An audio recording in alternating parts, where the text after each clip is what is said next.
In 5, 4, Uno. Hangout is on air live. Good afternoon, good evening, good morning, whatever the case may be. I am your humble host, Mike Miller. I'm here today with my good friend, Art THIBERT. Hello. Hello, everybody. Hello. Hello. Hello. So, yeah, jumping back on. I was just streaming this drawing here. This is for the giveaway. I'm going to do Monday morning. So whomever has supported LONESTAR during the entire course of the campaign and through until Monday morning will be entered with each purchase into the chance to win this drawing, this original drawing. It's not a raffle. It's not a raffle. It's an amazing drawing too. Well, and all the stars are in their rightful place. Wasn't that fun to watch me draw? That was awesome. You actually care about what you draw, which is amazing. So do you, Art. So do you. Thank you. So yeah, you know what? Also, you know, if you go down to my mailing list and you jump into the mailing list, I might also give everyone. Gosh, I don't know how I'm going to do that though, because the nice thing is about the on the Indiegogo, everybody that's on there, I can just pick a number at random, right? But with the mailing list, I don't have like a number system. But in order to keep it copacetic, I'm going to try to do that. So if you join the mailing list, even if you haven't bought anything, I'll put you. I'll add that as one entry into this contest. So no purchase necessary, but you have to join the mailing list to be entered in the raffle. Oh, I just said raffle. Dang it. You didn't want to say raffle? You can't have raffles on Indiegogo. Oh, okay. Because of the no purchase necessary rule. So just a giveaway. A giveaway. That's a hell of a giveaway. Well, I'm a hell of a guy. I was just going to say, I shouldn't say that because this is a family show, but you said the word too. Like that, man. All right. Well, how's it going, Mike? Dude, I woke up this morning. All right, let me turn this volume up. I woke up this morning. I was at 38,000.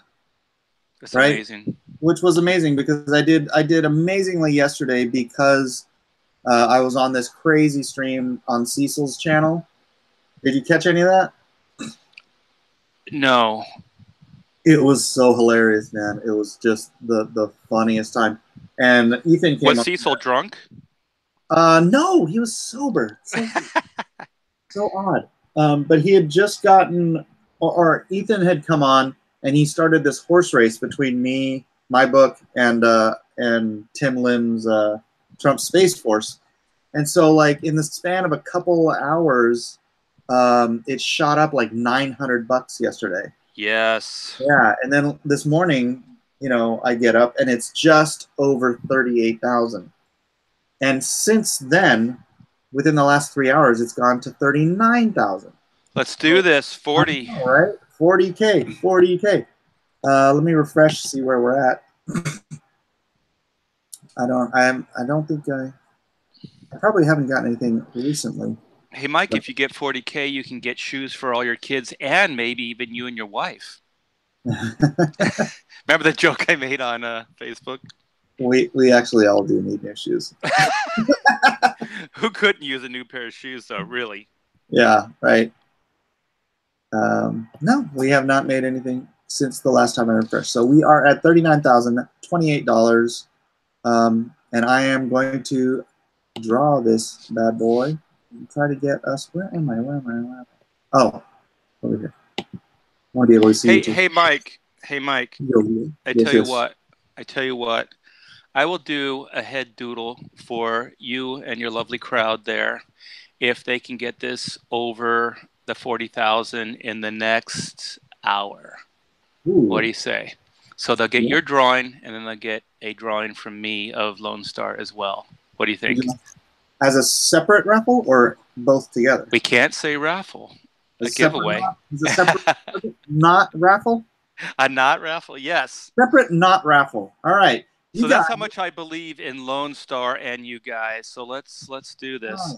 Check that out, guys. So you can get an original ART THIBERT. ART THIBERT. Woo! Head sketch of Lone Star on top of this. I mean, not on top of it. So it's a separate raffle. So you get 2 chances to win. Yes. Either an original illustration by me or an original head sketch by the legendary ART THIBERT. But we have to meet 40K. What time is it now? Is it 1? California time? 107. 107 Pacific Standard. So yeah. So a little after 2, right? California time? A little after 2. So call it 2:15. Yeah. 2:15. Let's do this. All right. Why don't you tweet that out and I'll tweet it out too. Okay. All right. Let me get on my comparte here. To the twatters. All right. I don't think I have a strong Twitter following as you guys, all you Comicsgate guys. Dude, I've only got like... But I will post it there and everywhere else too, though. Right on. I wouldn't be surprised if you had more than me. I've only really been on Twitter for like... I mean, I've been on it for a long time, but I never did anything on it. Dude, my brother has been on Twitter for so long. His actual Twitter handle is Tom Miller. So it's funny, huh? It is funny. I hate how slow my computer is when I'm doing this stuff. Yeah, I don't know how the Twitter algorithms work. I don't know. It's an enigma to me. Wrapped in a conundrum. Yes, just like the Riddler. All right, I'll just tweet it. Shocking news. Come on, tweet. Tweet, just look at it. All right.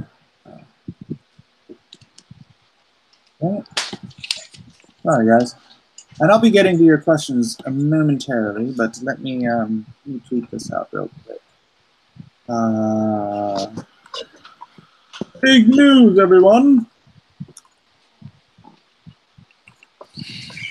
In addition, yeah, we're gonna give a sketch away if we can meet 40K by 2:15. Do you want to post about it? Please. Okay. Yeah. I don't have my computer upstairs. At LONESTAR. Oops. Lone Stud. Of my original. Lone Stud, the heart of a head sketch. And only there.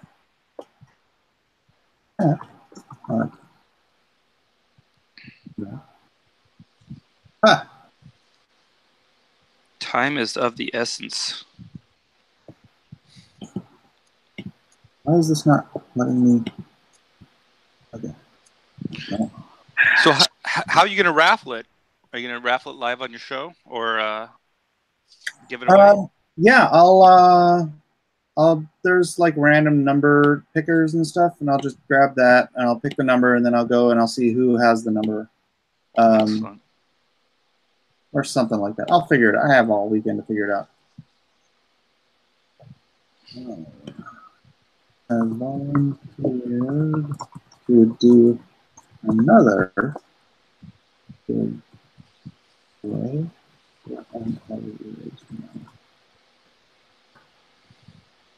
Check out the update.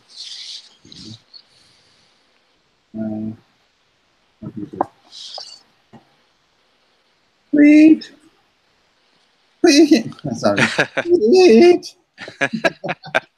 It's late in the day. You're losing it already. I'm so tired. All right, let's see. Top chat. What are people saying? Prize draw. No, not a raffle. Nope, not a raffle. Although, again, if you join my mailing list, I will also pop that in there as a possible way for you guys to win. So I don't know how some creators and others deal with all the negativity and hate. Just wish a different and better platform existed for links. You know, I don't know if you're catching any of this. You've probably gotten some level of flack and response from professionals. But as far as fans go, I'm getting so many, like daily. I get people saying how they gave up on comics and they are, because of what we are doing, they're coming back. Yeah, I just got 2 this morning that said pretty much the same thing. Nice. I think this, like I said a couple days ago on Ethan's countdown for Cyberfrog, that this really feels like Image. This feels, like this is going to change things. I was there then, and that's what this feels like to me now. So I think you guys are amazing. And I was thinking the other day how, Marvel, had this great spokesman in Stan Lee, and that the 60s and, just launching the whole Marvel Comics at the time was pretty much that guy's voice. And I think Ethan is the modern day Stan Lee. I don't think anybody is even close to having that kind of leadership, that kind of vision, and that kind of charisma. That guy reeks of charisma. It's amazing. Yeah, I think he's hilarious. I think he has a good message. He's intelligent. Inevitably, because you said reeks, someone in the chat is going to say he reeks of pie. Or pie, isn't that the thing? Charisma or pie? Or pie. Yeah. There was something about underwear and porn, I think, the other day too. So. Oh, yes. Oh, I'm gonna come clean on your podcast. This is gonna be a big reveal. Is everybody waiting? This was days ago, so I don't even know how relevant this is. But I'm the one who was peeing on live. Do you remember that? It was like, what is that? Sounds like somebody's peeing, and it was me. Yeah. I didn't know that I could turn off the mic, so I went. So I apologize. It was me. Yeah. You also didn't know you could pee on the side of the bowl. Oh yeah. I think even the side of the bowl would have picked up. Those mics are pretty center crazy. Stream. Everyone's hearing this. Stay on target. Stay on target. Yeah, stay on target. You're getting exclusive dirt on me and a head sketch. Oh boy! I had a kidney stone. I passed a kidney stone on the stream before.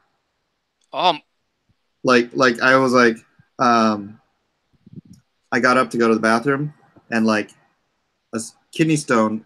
Oh God. And it stopped halfway through the exit portal.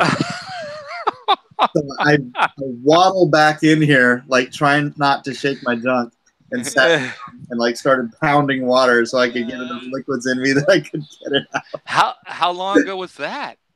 A week? It was like 2 weeks ago. That's painful too, right? Yeah. Yeah, it was. Yeah. Not a pleasant thing. Yeah. Oh my gosh. Yeah. When my wife passed a kidney stone, she was hospitalized. So you're a pretty tough guy, Mike. Well, I've had chronic kidney stones since like 1998 or 1998. I had my first kidney stone, and whoo, yeah, that literally felt like someone was twisting a hot, rusty knife in my side. Oh my gosh! Yeah, without question, the most painful thing I'd ever gone through. And then my second painful one, I was heading to my brother's house, and I started feeling it. I'm like, oh man! And my brother's he had broken a bone or something like that. I can't remember what it was. And so I got there. I'm like, dude, do you have any codeine? And he's like, yeah, I got some left over. And I'm like, give it to me. So I pounded like 3 codeine, and I just laid on his couch and writhed in pain until that one passed. Oh my god! I'm not wasting time or money going to the emergency room when they're just going to give me morphine. Yeah. And the morphine didn't even take the pain all the way away. I still felt it. Oh, my wife did too. Yeah, she was still writhing in pain. It was one of the most I mean, I was with her when we had our first, and that was bad. But man, passing a stone, it almost rivals it. She seemed like she was in just as much pain. Yeah, I've talked to ladies who've had both, and they said the kidney stone was worse. It looked like it was worse, actually. I didn't want to speak for her, but it did seem that way. And you know what? All you get at the end is a rock. A little rock, yeah. You don't get a baby. You don't get a little bundle of joy. You don't get, 18 years of bills. You get a rock. That's all you get. Do you have the rock up on a shelf? Do you have it like on a plaque? Like I said, they're chronic, so I get them at least once a year, it seems like. But now I think I've built up callus in the tubes between my kidneys and my bladder. Oh, good. So I know it's crazy. Hard tissue from kidney stones. But yeah, I posted it on Twitter and everything. You see the little crystal shards coming off of it like Superman's baby ship. You could probably, you should give those away or raffle those off. Oh, yeah, we're not raffling. We're just giving away Mike's kidney stones. $41,000 stretch goal. You get a kidney stone. Straight made by my body. Oh, God. We need to change the subject, right? I don't know. Comic books. Yeah. Comic books. Oh, yeah. Somebody was saying that Marvel or DC were saying there were too many comic books. I didn't read the article, but somebody mentioned it, and I think that's what Ethan was probably talking about on his stream today.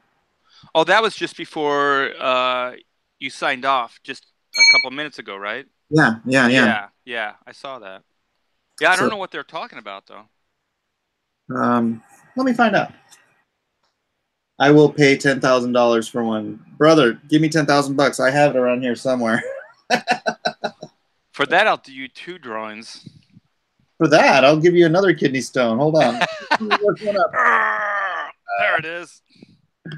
Let me see. Hell, I'll give you a kidney stone.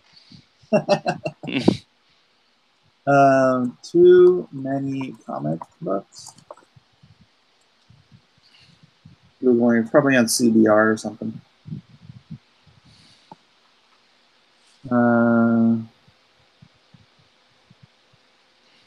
Is he on Vulture?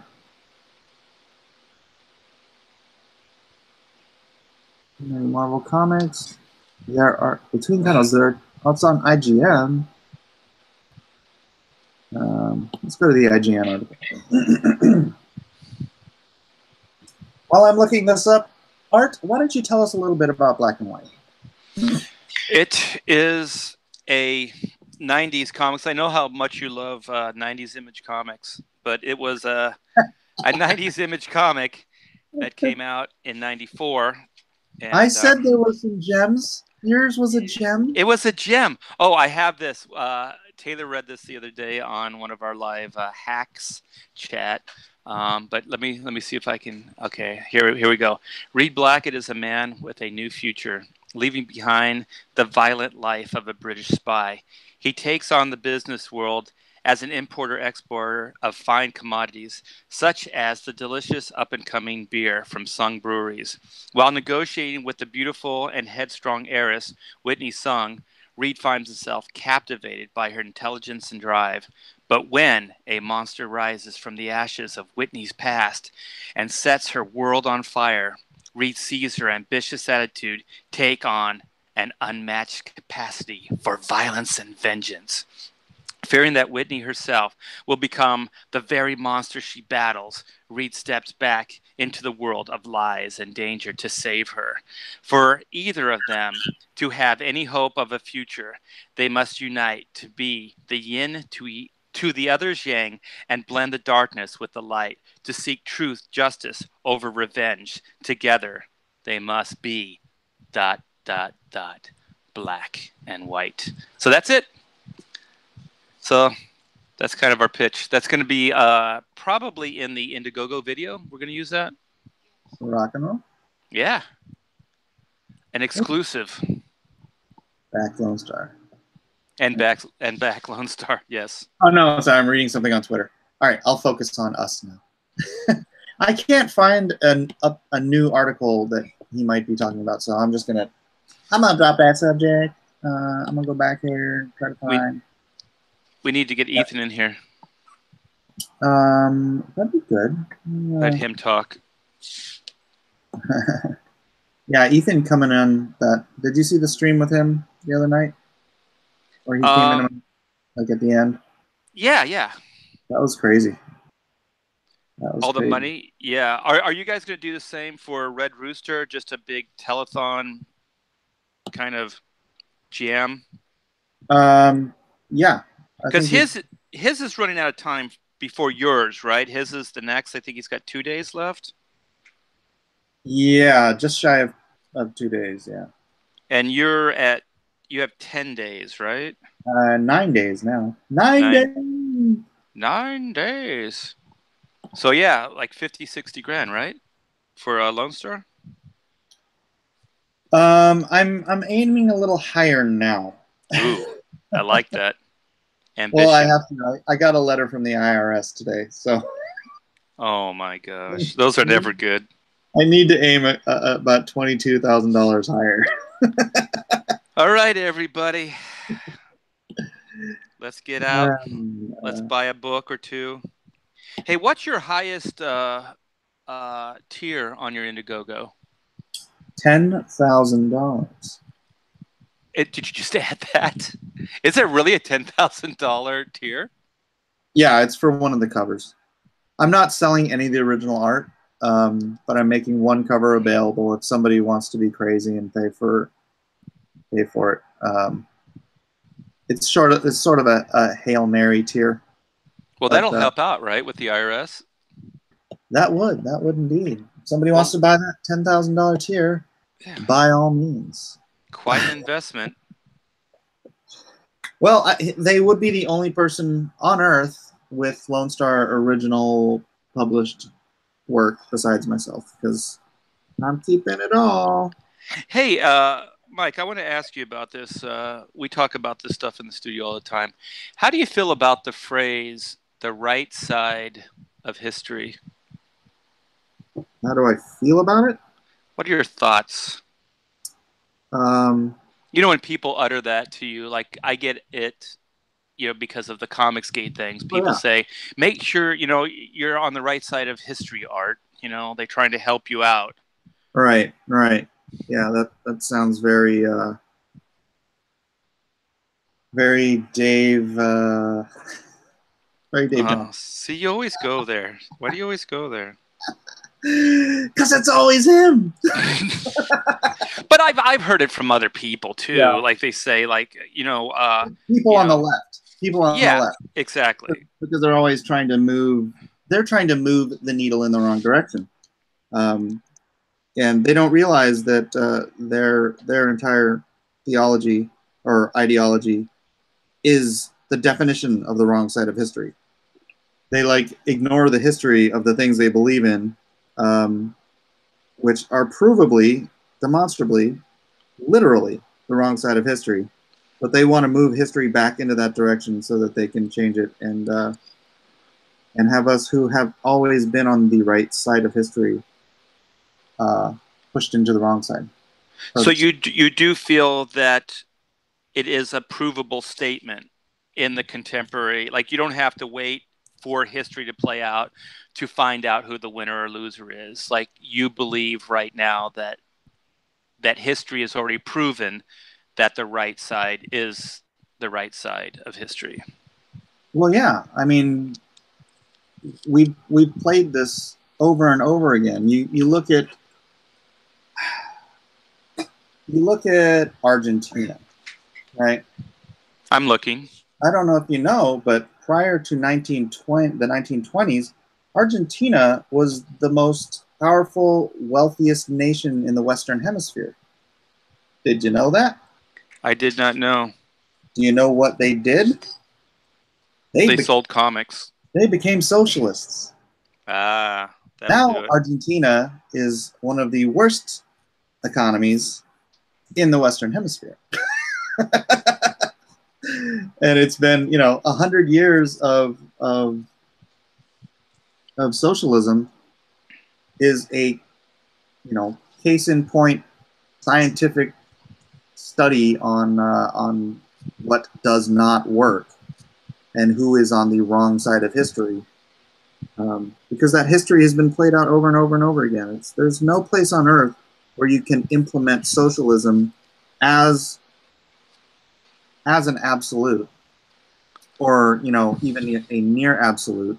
Not like Denmark. Like remember when Bernie Sanders kept saying that Denmark was a socialist country, and then the president of Denmark came out and said, "Stop saying we're a socialist country. We're not." Well, how do you feel about that phrase when it refers to comic books and what we do when they say that? Are they still talking about socialism, or are they talking about something different? Well, I don't know how we could be on the wrong side of history. All we're doing is creating great comic books. Okay. Yeah, but like isn't the thing kind of anti, or at least seemingly anti SJW? Like you. Well, yeah, but SJW isn't like just left-wing people. Right. Not a left-wing. I mean, okay, it is a left-wing thing, but it's the left-wing Westboro extreme. Yeah, it's the extreme. Yeah, extreme. Yeah, I am fond of saying, and have been quoted to say, SJWs are the Westboro Baptist Church of the left. I think that's brilliant. Yeah. Yeah, because normal left-wing people think SJWs are out of their freaking minds. And if they don't separate themselves enough from that and don't support those people, then then they are actively supporting it. It's like saying, "Oh well, I don't believe what those Nazis do, but I they can do whatever they want or whatever." Maybe that's a bad analogy, but they're the SJWs. They are fascists. They use the tactics of classical fascism to try to move their point. Well, at the very least, it's some serious bullying going on. Well, yeah, that's what I mean. The fact, did you know about the quartering, right? Getting hit, attacked at Gen Con. Oh yeah, I just heard that. That's horrible. That's the fascist mentality. It's like, you disagree with me, therefore I am validated in trying to shut you up by physical force or by coercion, or literally by any means necessary. It's Stalin saying, we got to break a few eggs to make this omelet. That's their mentality. They are fascists. They are communists. They are bad people. The idea, that's not how we do things in America. Right.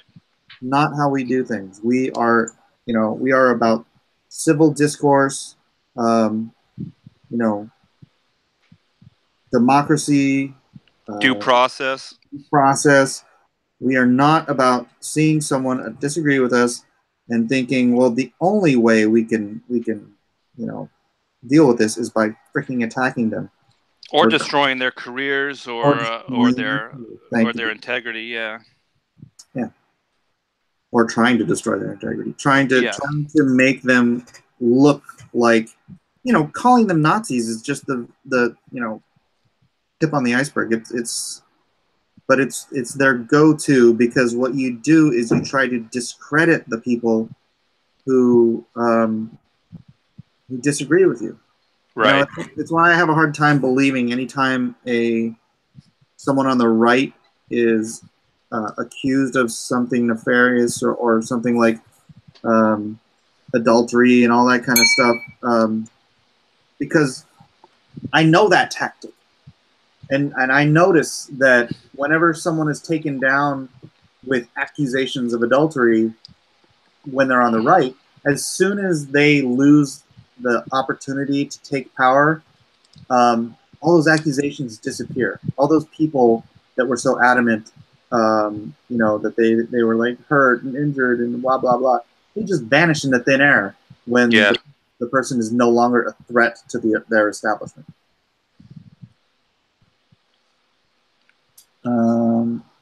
Edwin says, "Hey, Edwin. Is this the Edwin?" This is the Edwin. I want to get Edwin to read what I just read. That would be awesome. Edwin says, "Who is your guest, Mike? I don't recognize the voice." Yes, all we can see is the top of his salt and peppered head. Yeah, so can you see me now? Hi, Edwin. It's Art THIBERT. Artie Bear. Artie Bear. Artie Bear. Da, da, da. Does anybody in this chat put pineapple on ham? Well, that was random.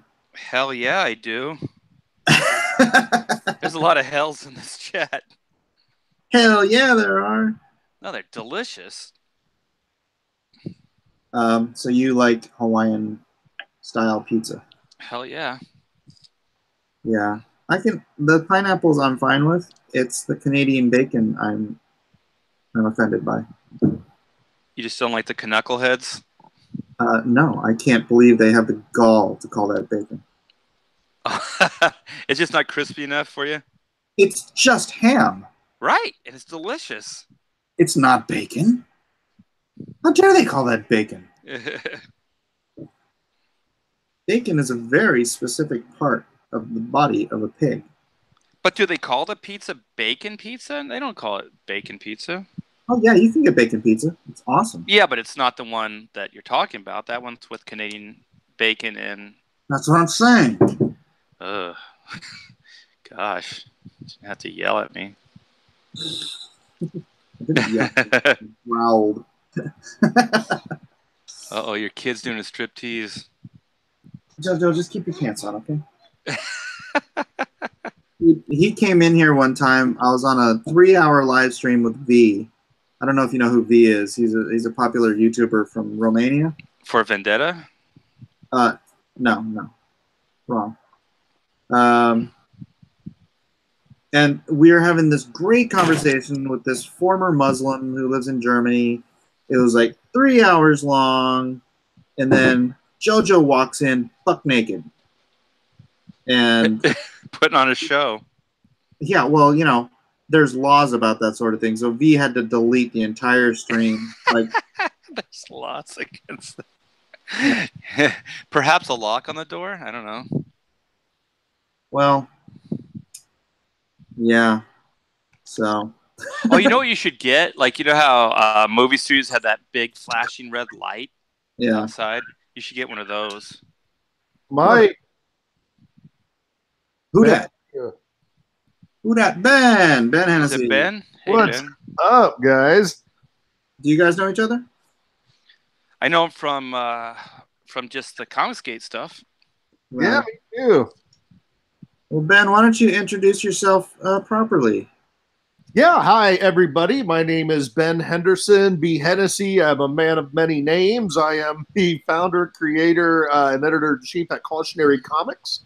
We have a Indiegogo store up right now for our campaign that ended, I guess, a week or so ago for Ravage, Kill All Men, written by Chuck Dixon and myself. We did that up today. Yeah, it's doing good. But, the bigger news is Lone Star, man. How's that going? It's going well. We had a banner night last night and a banner morning this morning, and I'm hoping to have a banner evening. We're looking to get 40K by, what was it, 2/15? 2/15. Congratulations, gentlemen. So they could get the head sketch. Yeah, Art kindly offered to do a free head sketch if we get to 40,000 by basically within an hour. Then he'll do a head sketch, and I'll do a secondary giveaway on Monday for that. It'll be fun. Cool. I keep pointing everybody to the USO package. I think that is really, really awesome. Right on, right on. Yeah, that's my favorite thing to sell. Yeah, it's really cool, man. People are really supporting that as well. That's pretty neat. Thank you, thank you, thank you. So Mike's a giver. I've heard that. Have you? Okay. Yeah, I think that's the rumor around, man. I'm just telling you what I hear. Somebody's telling tales. That's a good tale to tell. That's right. That's right. So what's going on, Ben? What's going on with you? I got about a half hour till I got an appointment, and I wanted to come in and support you, and knew you were running toward the end of your campaign. And 9 days. That is pretty cool, man. Yeah, it'll be it'll be a big weight off my chest too, because I got some bills I need to pay. Yeah, it's a lot of work too. On at night, and I'm sure you with the art, and yeah, it's a lot, man. Yeah, a lot for me. Just keeping track of everything.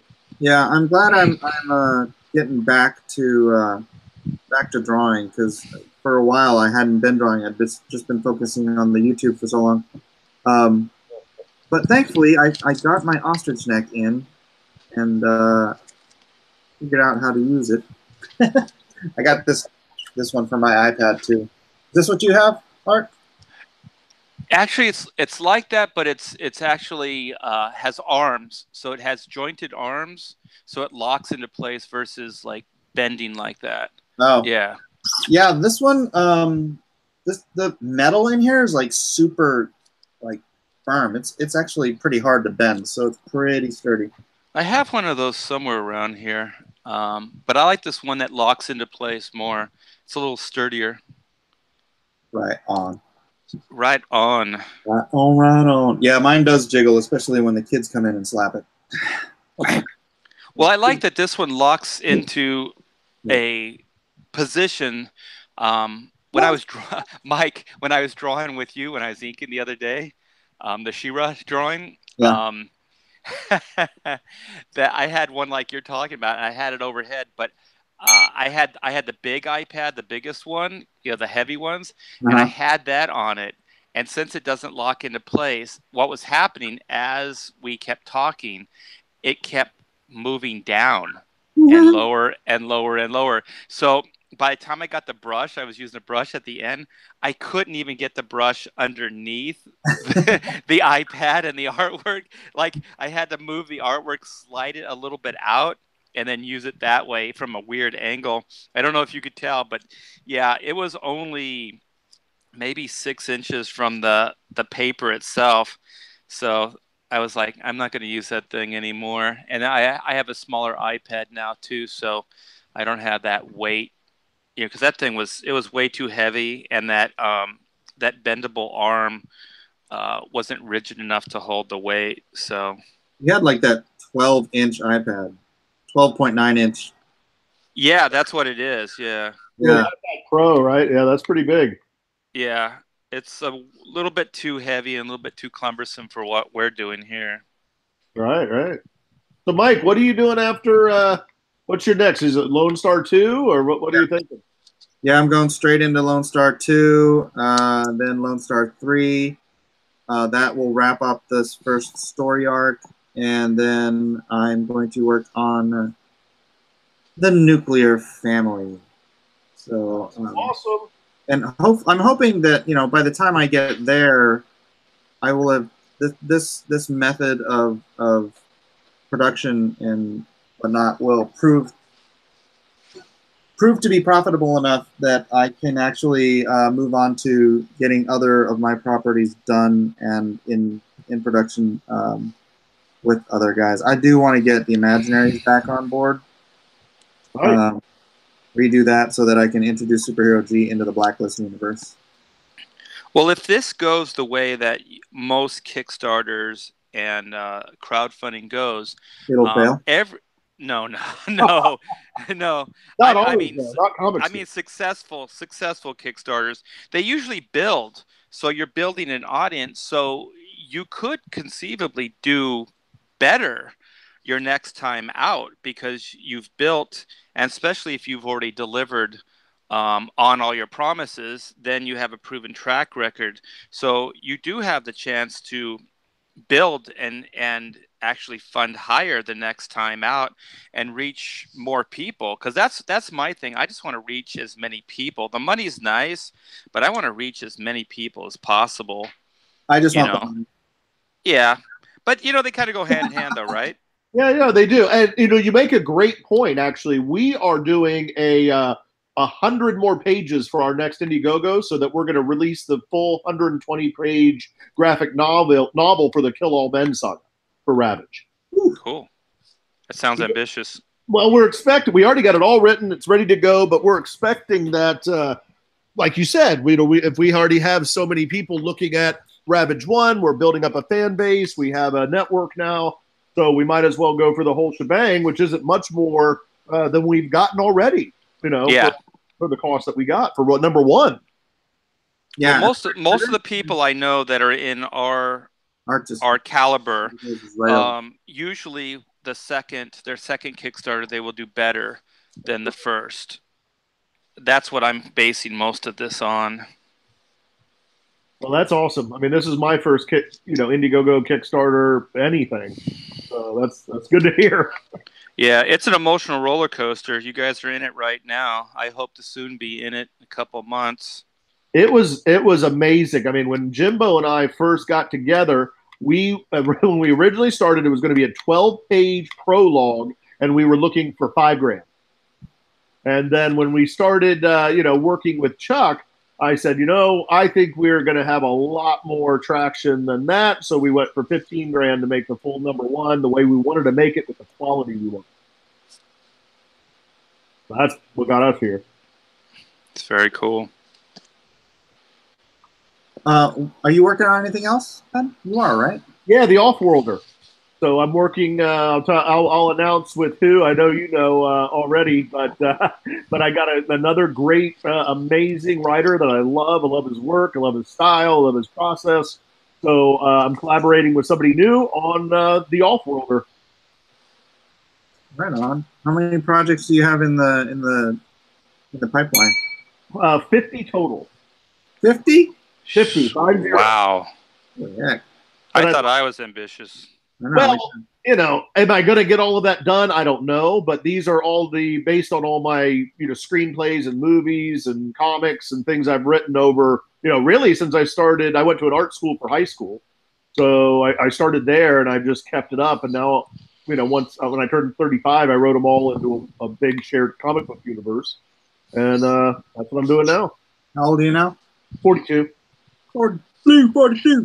42. What about you? You're a kid. You're a kid. Oh, thank you. I knew I liked you. How old are you, Mike? I'll be 47 this month. Hey, well, happy birthday. Thank you. Yeah, I was happy to have Art join so that I didn't have to be the old man anymore. Thanks. God, that hurts. That hurts like a kidney stone. You got me right in the kidney stone. Kidney stone punch. Ugh. Edwin says that I should explain what the nuclear family is because Ben doesn't know what it is, and a bunch of people don't know what it is. So the nuclear family is basically, it's like Honey, I Shrunk the Kids meets The Incredibles. Right. So it's a family. The inventor father creates this machine that is designed to create 3D photographs. So basically, it'll create a holographic sculpture of whatever it's taking a picture of. But what he doesn't realize is that he's tapping into interdimensional powers in order to do this. And at one point, he wants to take a family portrait. And something goes wrong. I can't remember if I had like a cat jump off the thing or whatever. But something flips a switch, and the family gets shunted off into this other dimension. And the dimension, in my universe, the way powers, like everyone has powers deep within themselves, like inside the incrustation of their DNA itself. And so what this other dimension does is it cleansed their DNA of all the malfunctions and booted their powers up. So then they got brought back into this dimension, and the father ends up with a sort of a split personality, but it's like split personality multiple man. So every one of his multiples is a different facet of his personality. You know, like one's anger, and then one is, you know, greed, and, you know, it's like, but he tries to control them all and use them effectively because they are ultimately parts of him. And then the mother has like psionic powers, and then the daughter can change the mass of things, so she can lift a car like at the weight of a feather, or she can make a feather, you know, weigh like Thor's hammer. And then the son can manipulate the electromagnetic spectrum. But those are just powers, and those are kind of tangential to the story, because the story is about a family dealing with this happening to them, dealing with being superheroes. Along those lines, it's more along the lines of Incredibles than it would be like Fantastic Four. Right. That's awesome. Yeah, so that's the next one I want to do. And I like that a lot, man. I like the name too. I think, and I like that you're making it so science-based. It's something that I can share with my kids, you know. Right on. So would that be more a general audience book, Mike? Yeah. That sounds good. Yeah. We need so many more of those, you know, general audience, family-friendly book. You know, you can sit down with your kids and enjoy it. Well, I didn't know how much that meant to people until I started working on DC's Adventures of Super Sons, and I got a lot of people that said it's one of the few books that I can sit down and read with my kids. So, listen, I know what you're getting at. I'm sorry I wrote you so much. I didn't mean to be a pest, but thank you. Okay. It was you. Okay. It was all me. It was all me. But yeah, I enjoyed it too. I bet you did, man. That's really, really important stuff. That's the good stuff. Yeah, and I didn't know it was that important to people, and I didn't think that it actually stood out in the landscape of comic books in that way, because I didn't really think about kids reading comic books, because I think we get caught up in making, you know, comic books for adults now, and it's nice that, you know, kids are reading these books. Well, that's the irony of that, right? Is that I was saying on another stream how comics, the thing that we've lost about comics is, I was talking to Ethan, is that we don't make them for kids anymore. It's because we've scared kids out of the market. Actually, I had this complaint in the 90s. I actually wrote... But not about black and white. First issue. Other 90s books, but not that one. Sensitive art. I was in the 90s too. We you know, we aged up the comic book market with the adults that are reading it. So we're all in our 40s reading comics, and they're all tailored to us now. But then we've lost the ability to reach kids, and ironically, we've lost the ability to reach our own kids, because now all of us are in our 40s and we have kids of our own, and the only thing we can share with them is the stuff we read when we were kids. That's what I've been doing. That's what I've been doing. Honestly, this whole time for years, you know, and I got disheartened when my teenagers and my boy, you know, nobody really digs it like I did. And they're like, yeah, it's boring. It's preachy. You know, it's just not good stuff. You know, it was very few and far between. So I wasn't really able to pass that down to my older kids like I'm hoping to with my younger. And, you know, it kills me. It's funny. I just had an interesting discussion with a legendary artist. I think, Mike, you know what I'm talking about, but a legendary artist. And they're putting out a 10-part book that's like War and Peace in Space, the comic book. And I'm like, you know, who's going to read that? You know, no, I don't know any kid that wants that. Maybe there's some 40, 50, 60-year-olds that want to read that, but you know, my stuff, it's really important to me that it's fun 80s action, you know, for teens. And then I have a younger kids line called Cautionary Tales from Cautionary Comics. That's for kids kindergarten through, you know, 4th, 5th grade. Well, I think there can be adult comic books, sure. And I think there could be books for kids. Yep. The problem what I see is like with the Marvel DC books is that there isn't a general audience in those titles, because like I applauded DC. And even Marvel did the Epic line, but DC had Vertigo. I applauded that. I thought that was a great idea to have a whole line of comics that were for an older audience. So there's an actual division there. So if you're a parent and you're going into, you know, a kid wants a comic, you don't have to even think about it. You just go, oh, here's the Superman for you. And if they're into comics, they can go, I'll buy Sandman for myself or whatever. And I think that division was very cool, but it's kind of like stuff that Taylor and I talk about in the studio actually a lot. Is the thing is, we're all, well, you guys are in your 40s, I'm older, but we're still reading comic books. Yeah. And it's a children's medium. Case in point, these characters their names are Batman or Spider-Man. Who's that going to appeal to? It's only going to appeal to a child. It's only going to appeal to somebody that's young enough that thinks that's cool. A teenager, a grown-up, they're not going to think that's cool unless they grew up with that stuff. So we should still tailor this stuff for kids, because that's what these things, who's going to buy into a guy got bit by a radioactive spider and now can climb walls and shoot webs? A kid will buy that. An adult won't. You know what I mean? Like, this stuff was always created for children, and then people grew up.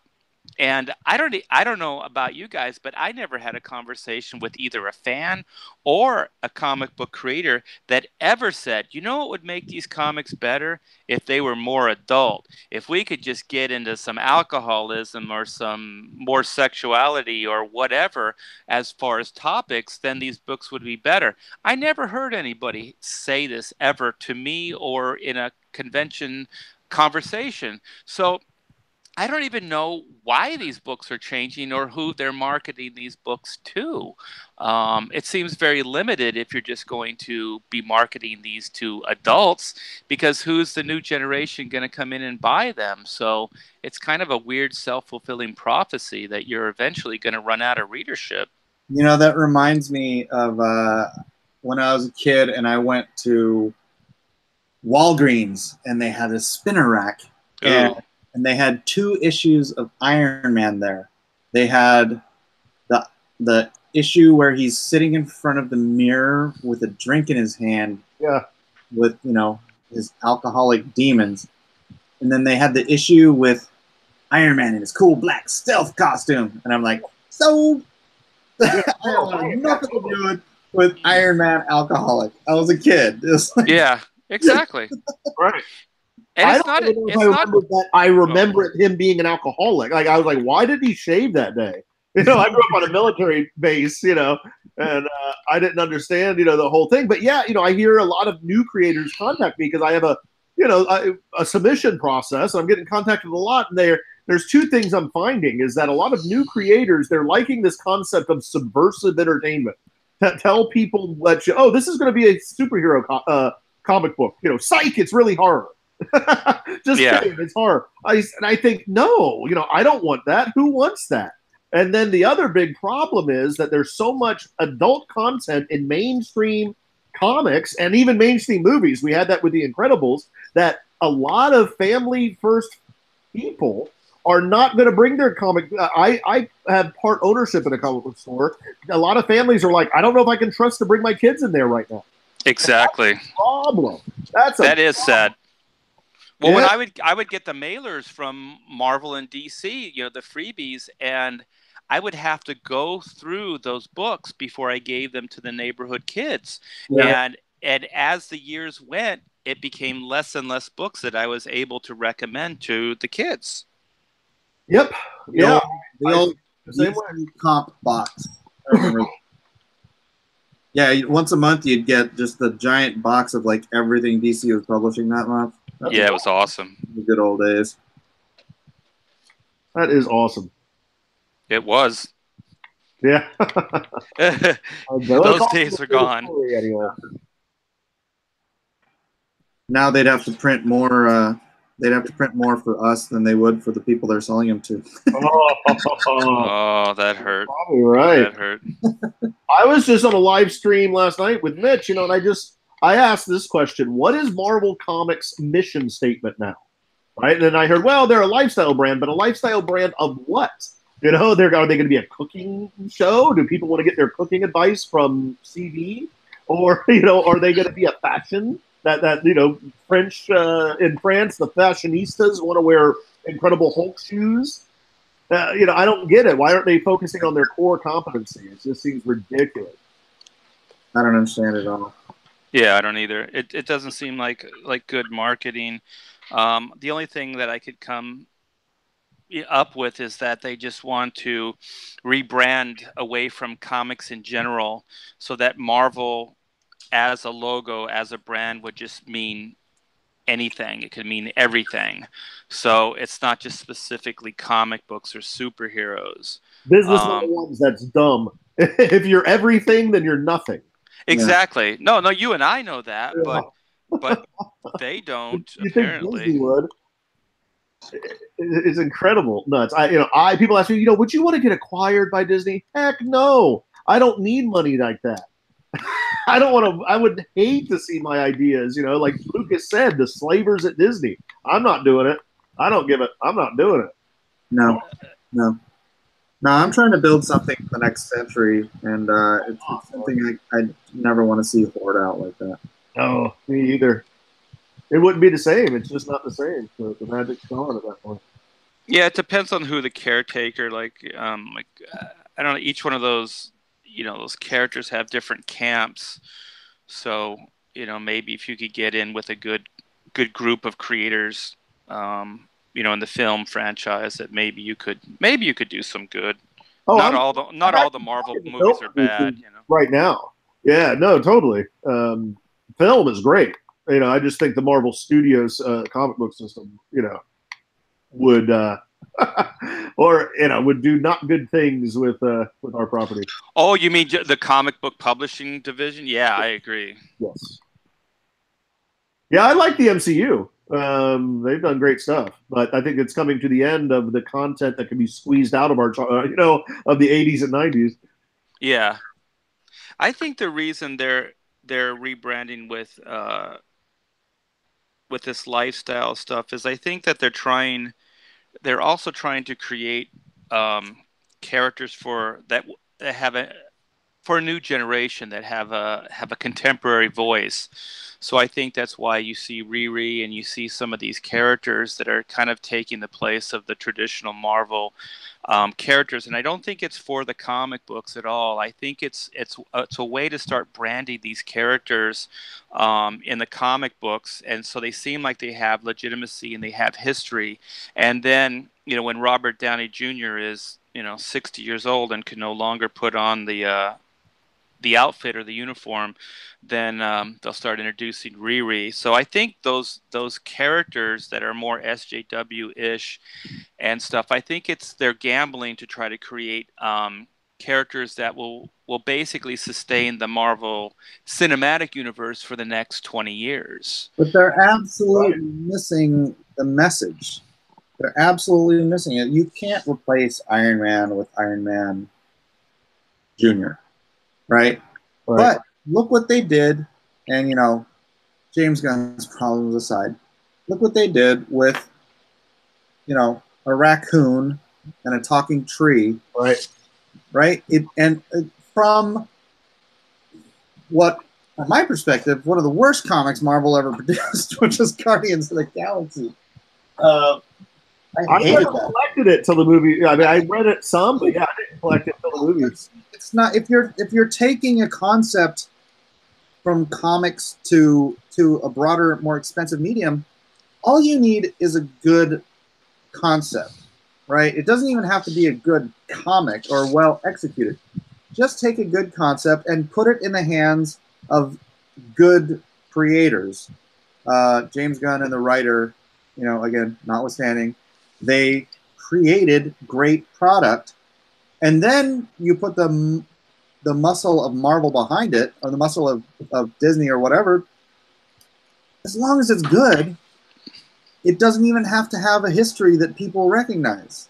You know? Yeah, but they already have these things branded in every store. You already have an Iron Man, you have a Captain America, you have a Thor. So to continue that going as a franchise, these are billion-dollar franchises, Mike. They're not going to let this stuff go. I agree with you in concept and an idea, but if you have an IP that's worth billions of dollars, you're not just going to let those things go. They've already branded those things over the past 10 years. These things are, you know, cinematic gold, a licensing gold. So if they can rebrand an Iron Man for a new generation, that's exactly what they're going to do. I think you're both right. I just think they should have brought in young actors. Tell another tale. They did, but those things have been going for 10 years now. Even if they got somebody in their like early 30s, they're pushing 40 now. Keep Tony Stark, but bring in a 25-year-old actor, a new actor. You know, just rebrand it with a younger Tony Stark. Yeah, just like Christian Bale. You know, my Batman's still Keaton, but Bale's awesome. Yeah, they've had lots of Batmans. They've had lots of. I mean, what are they going to do? Don't take Batman and now say Batman is now Birdman. And he's kind of like Batman. He's Birdman. He's a little different. He's modern. You know, he's more hip with the technology. I don't know. It just changes the character fundamentally. No, I think you could do that, but I think what's going to happen is a lot of fan questions are going to come up where you go, okay, so we have this new actor that's playing Tony Stark. It's not that they can't do it, because they obviously did it with the Hulk, but if they do that with a lot of the characters, it's just I think it's going to seem weird that you just have like, oh, you know, Robert Downey Jr. isn't Iron Man anymore. We have this new actor, or, you know, Chris Hemsworth isn't Thor anymore. We got this new actor.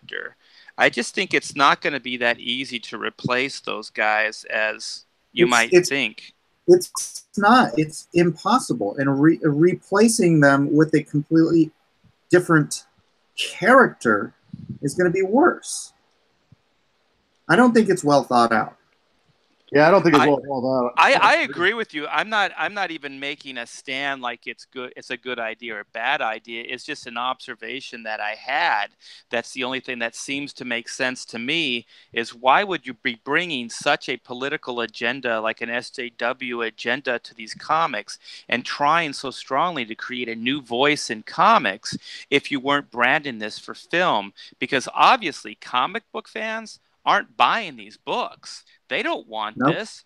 But a film franchise, if you were head of an executive of a film studio, that's what you would want. You would want this stuff to go on for the next 20 years. Yeah, it's true. But, I mean, dude, look at all the examples of how many Spider-Mans have there been? It doesn't matter. You can, as long as you have the same character.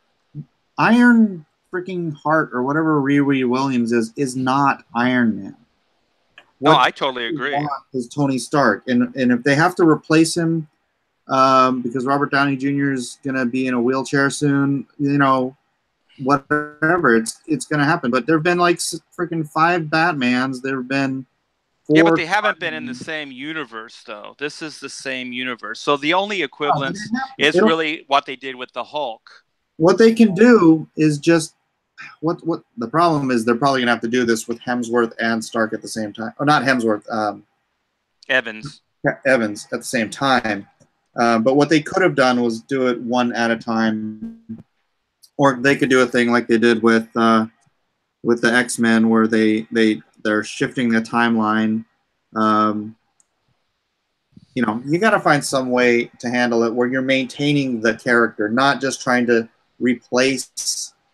You can't replace Iron Man, Tony Stark with. I agree. If they did If it was a story idea and the change came out of a story idea, I agree that could work, and I would get all behind that. Like if you were going to rebrand, Iron Man, but somehow there was some story that took place that was that brought on those changes. I think that could be cool. That's not a bad idea. You did it, Mike. They need more creative people. Like us. Yeah, like us. We've already solved all of the MCU problems right here. What the problem is? What was that, Ben? I said it only took us like 20 minutes. I don't know what their problem is. Oh, shit, 20 minutes. Hey, Mike, check your numbers. We got to get these guys on this. We only have like 10 minutes to get the drawing. 10 minutes to go, guys. If you can't get another... We're at 39,259 right now. Oh, wait, man. I got one. Let me check. Maybe it was the $10,000 one.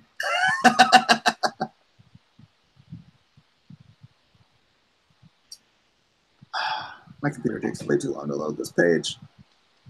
I could have just had it on my iPad. Nope. I got my fingers crossed. 39,287. 287. Unless somebody comes in here with $713.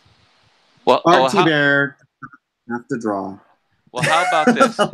Okay, Mike, should we extend it for 50 more minutes, or should we lower the number? We have to do this. I want to do a drawing no matter what.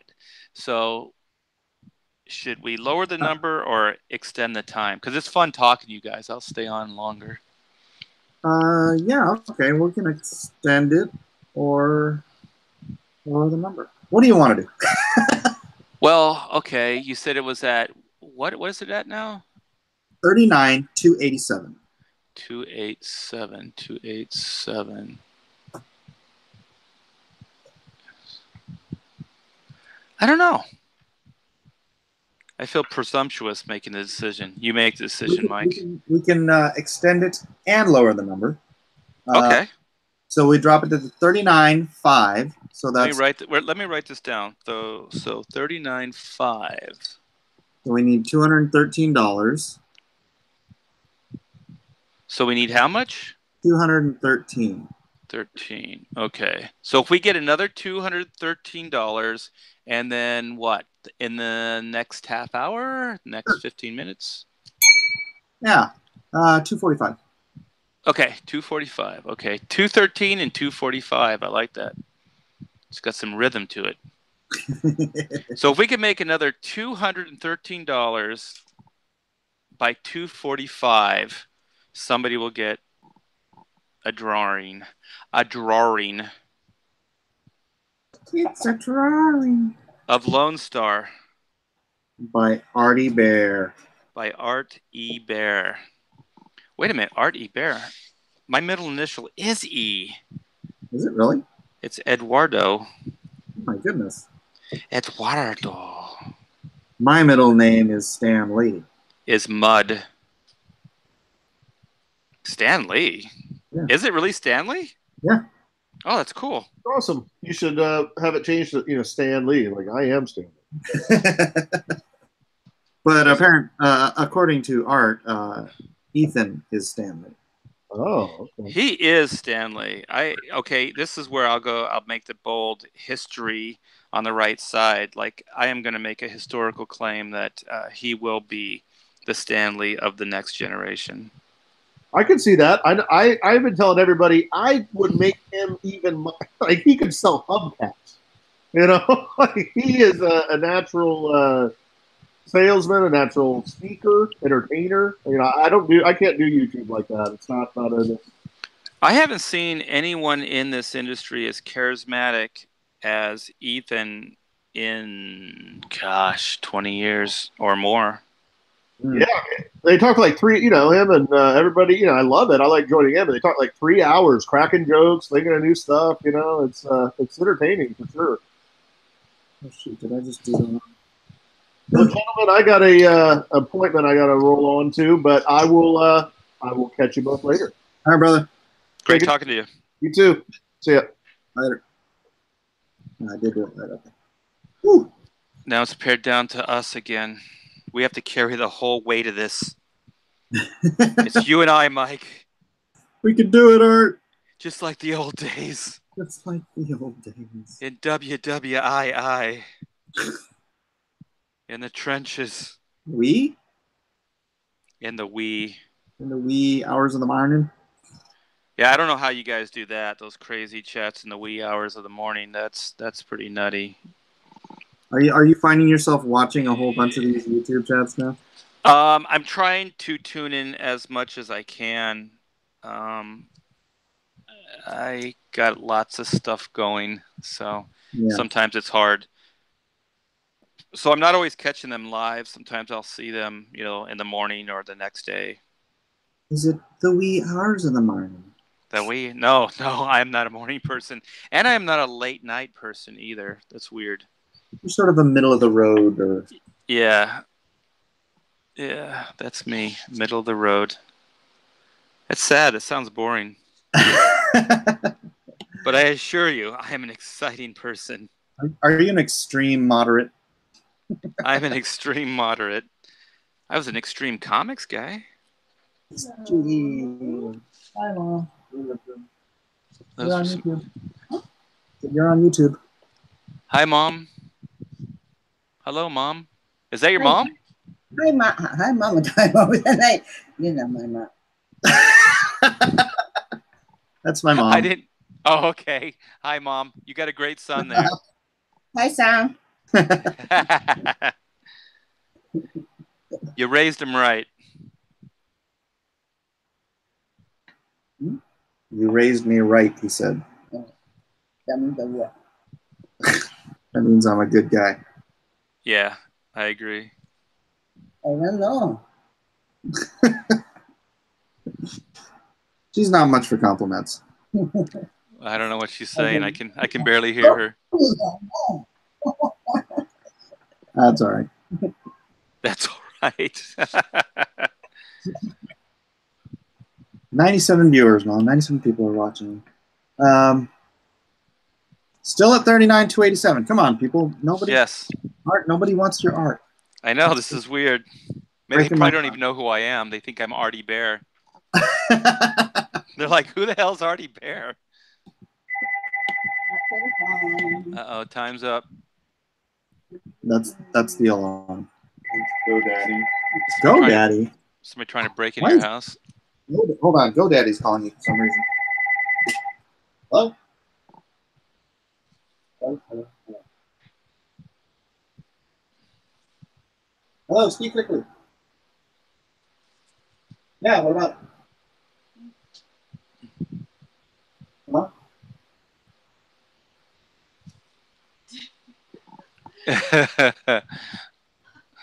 I think your mom's hot. Are you singing? Yeah. Oh, yeah. Hi. It's a hot day, don't worry. Southern California is pretty warm. I didn't see. I told you were on TV. Hi, Mom. You got a show. Your mom put on a show, dude.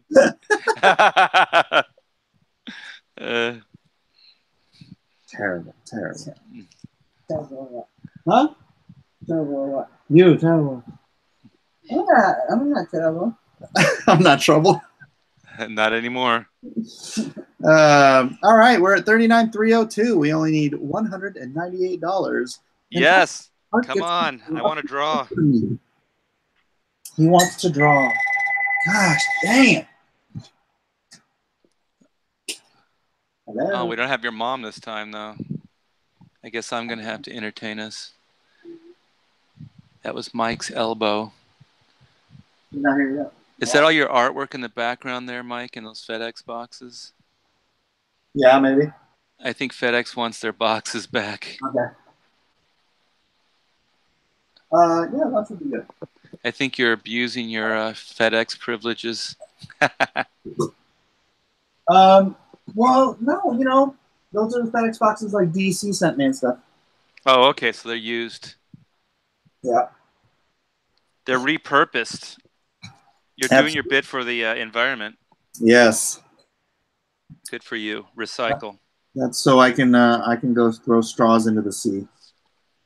Yeah, that's gonna save the world. Yeah. That is the most annoying thing, the freaking straw ban. It's like, dude, how many turtles are out there snorting straws? Give me a break. I'll tell you one thing. I'm a little older than you, Mike, but I remember paper straws. They used to have those. They have them again. Yeah, we were progressive, and then we went back, and now I guess we're progressive again. Because the paper straws sucked. Yeah, they did. But they didn't suck well enough. Yeah, if you were the kind of nurse a drink, yeah, the paper would just kind of fall apart. Yeah. So now people are going to be complaining about the paper straw soon, and then they'll go back to plastic again. Yeah. You know what makes me laugh is the California law. I don't know if this law applies in other states too, but the plastic bag law. Oh yeah. Right? Mm-hmm. Because now you have to buy plastic bags, but they don't do the single-use bags anymore. So they sell you for 10 or 15 cents these bags that use about 10 to 20 times as much plastic per bag. But still about 70 to 80% of the people shopping buy those bags and throw them away instead. And so you have 10 to 20 times as much plastic going into landfills now because they wanted to pass this for the environment. I think as long as you feel good, like you're doing something and you feel good about it, that's all that really matters. Whether it actually happens or not, who cares, right? As long as you feel good. Right. Yeah. I did something. I feel good about this. But whatever. I'm using a paper straw.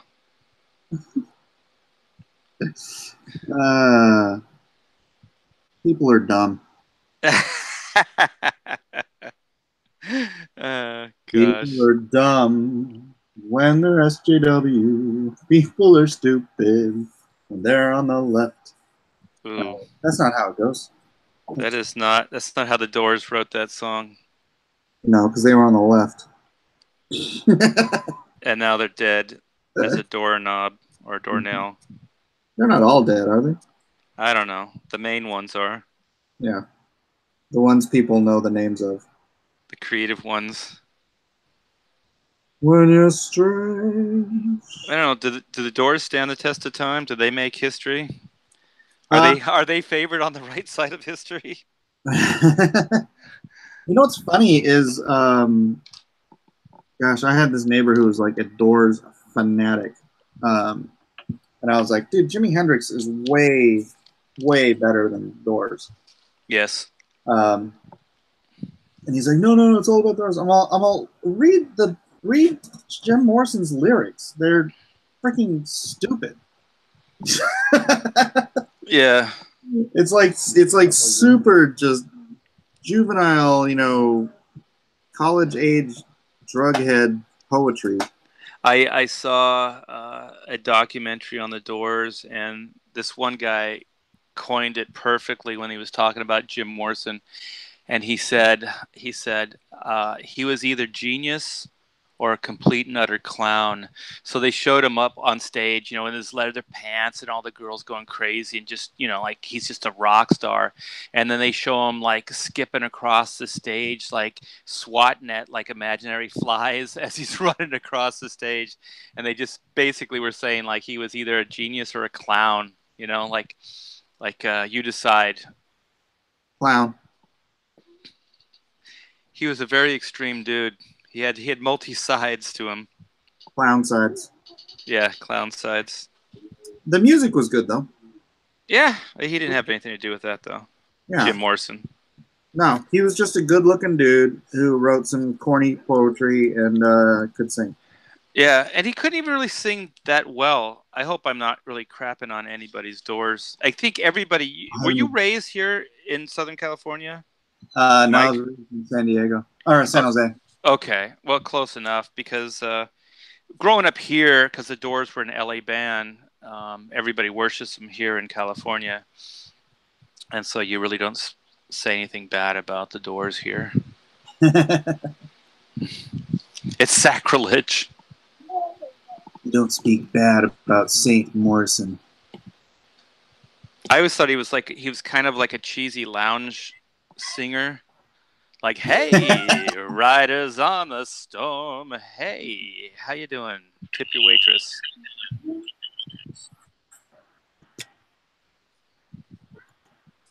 Darn it. Are you done inking that? Very shortly. I just have to finish a few stars and scribble out some rocks, and I'll be good to go. Ooh, we got some more support. Let's see where we're at. Yes. We got some more support. Doom, doom, doom, doom. Mike will cover all Doors songs if we make our goal. At least Morrison's in the right key for me. Boy, it's still taking too long.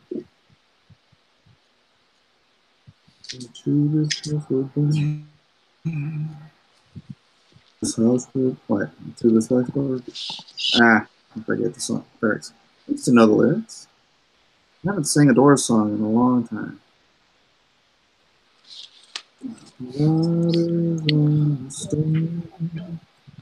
That's my favorite Doors song, by the way. 39,330. We are looking for $170. Yes, Dan, come on. do it. I need to use the restroom. Hurry up. We really don't want to hear Art peeing again. I set you up for that one. Yes, you did. Thank you. I appreciate it. Tip your waitresses once again. Try the veal.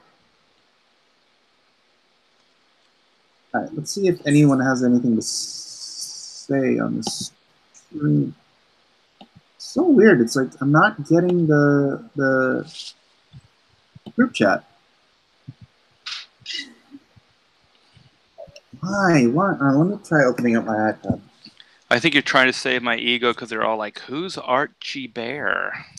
Archie Bear? Or Artie Bear? Who is that?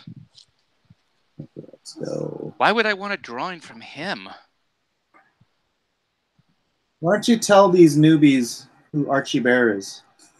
Archie Bear is a 30-plus year veteran of this comic book industry, working for both Marvel and DC, and one of the early, I'm not a founder because it's the 7 of them that get the credit for founding Image, but there were a lot of supporting people. No inkers got founding credit. Yeah, no one else got founding credit, but we all took just as much of a risk and chance as they did by jumping ship.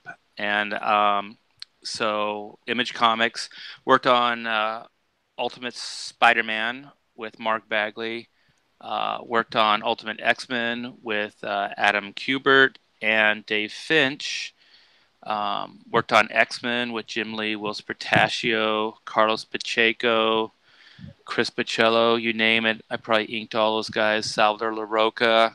I inked all of early. What's that? I think I filled in a couple pages. Maybe it was for Farmer, because I did some Carlos Pacheco X-Men. I inked some Carlos Pacheco X-Men pages. You did not ink any of the books that I worked on, though. No, because I didn't give up one single page. Actually, no. Now that I take it back, Dan Pan Ocean came in and helped me out in the studio on, I think, the annual. But I think other than that, I did not give up one single page. So maybe, was it like a one-shot, or was it? Because Carlos and I finished our run together, and then he went over to Fantastic Four. So was it a one-shot, or? No, it was with the Starjammers, though. Yeah, I didn't do any storylines with him on Starjammers. Was Farmer inking him then? This might have predated me coming on the book then. Was it X-Men or was it Uncanny? Which book was it? Oh, hell, I don't know. Because this was X-Men that we did. I don't know. But your line would look good. I bet you would give Carlos more what he wanted at the time than what I was doing. because I was really going stylistically crazy on his stuff. You were doing those little bloopy dots and things. The bloopy dots and the broken dash lines and very stylized. And I think he liked the more traditional approach. But he was also, oh gosh, what did you, not Paul Neary. I always forget the penciler. Not Mark Farmer. What was his name? The guy that Carlos looks at, or did in the early days. The British guy. Was it Paul Neary? No, that's his inker. And Mark Farmer inked him a lot as well. What was that penciler's name? He's British. Holy crap. I can't think of his name right now. But anyways, I didn't want to do like a traditional like feather like ink job on him, you know, the pullouts, the feathering pullouts and stuff. So I kind of went more stylistic on it. And Carlos said he liked it. He said there's a lot of power and it's very interesting, but he wanted to go with a more traditional. So then when we finished up the X-Men run, he went over to Fantastic Four and started using Jose Marino. Yeah, that guy is really good. I know. He's my favorite. No offense. Yeah. No, I mean, he's really good. Yeah, Carlos and Jose combination is like my go-to when I want to get inspired. Especially when they first started working on that Fantastic Four, I thought that stuff was brilliant. Yeah. And then they did it forever, and I was like, oh. Yeah, didn't they they went over to DC and did a Superman Batman run that was pretty good too. Yeah, Absolute Power. Yeah. They did a couple of those, I think. Yeah, they did a whole series. But yeah, so I did that, and DC. I think I'm best known for the Adventures of Superman that I did finishes over Dan Jurgens, and then I did a series of covers on Action, all the way to the countdown of the death of Superman. So all the Doomsday setup stuff, I penciled and inked the covers for those books. So Art is most famously known for doing one of my Injustice covers. Yes, that was fun. And I regrettably did not get to ink you on that run. I know you asked me and I wanted to, but schedules being what they were, I could not accept the challenge. Yeah, they wouldn't have paid. They wouldn't have offered up that much money for you anyways. Are you serious? Yeah, they said you were out of their budget. No, they did not. They did. Oh. The budget on the video game comics, that's how they got me, because I work cheap. No, you don't. Don't let the word get out. You are well paid, my friend. You are one of the highest paid artists in the industry. Stop that. Don't tell tales. Well, you know what? I mean, even if you were, I don't know. I think the money was better in the 90s. Oh, yeah. What was the highest inking page rate you ever got? How tacky would it be if I answered this question? Well, it was the 90s. Everybody was getting paid ridiculous amounts of money. Todd McFarlane paid me $2,000 a page to ink Greg Capullo on Spawn. Great googly moogly. I know. My highest was $250 for inking Freak Force. But I was doing like 3 pages a day. I know, right? It's crazy. Like, if you're really smart in those days, you're banging out product. Because even at Extreme Studios, the assistants, like, I forget his name, he did the blacks on the pages. I think he was making $60 a page. Oh my gosh. Just to do blacks. And, you know, I mean, how many you could do, like, it within an hour and a half, depending. Especially extreme pages, you could probably do in less than an hour because they didn't have any blacks on the pages. So he was probably banging out, like, 8 to 10 pages a day. George. His name was George. Oh, man, you ruined my joke. I was going to say, I think his name was Dan Fraga. No, Dan was making the big bucks. Yeah. Oh, the 90s. Yeah. Were you still freelance, or were you working at Wildstorm? I was freelance. I freelanced, and the one time um, I came in and I talked to Jim about coming in and joining the studio. He said I'd have to be in the pit with the interns, and I was cocky enough to be like, dude, I've been a professional comic book artist for I don't need to be sit at someone's knee as an intern. So I declined. And you've regretted it ever since. Nope. I'm just kidding.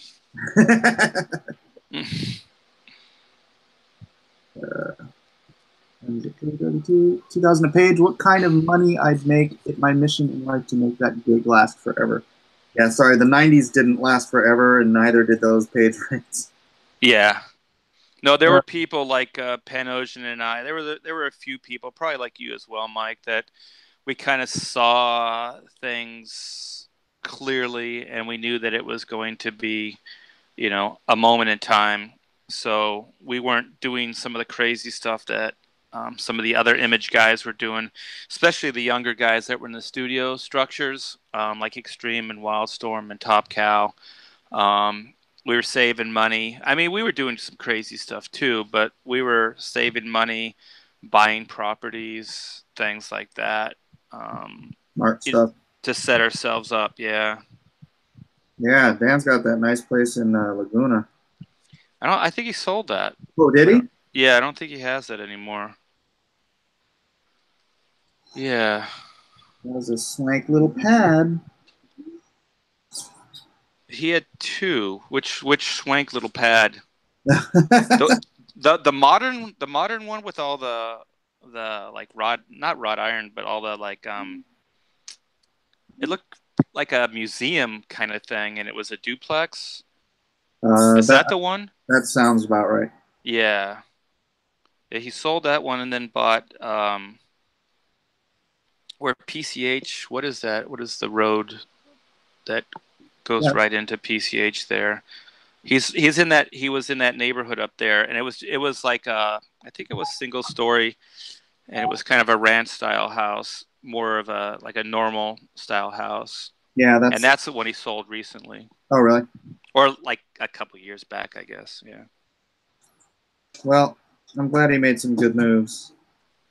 It's nice that he applies his capitalistic side when it comes to actually dealing with his finances. Yeah, he's always been a good business, had good head for business. But then he's a fairly social.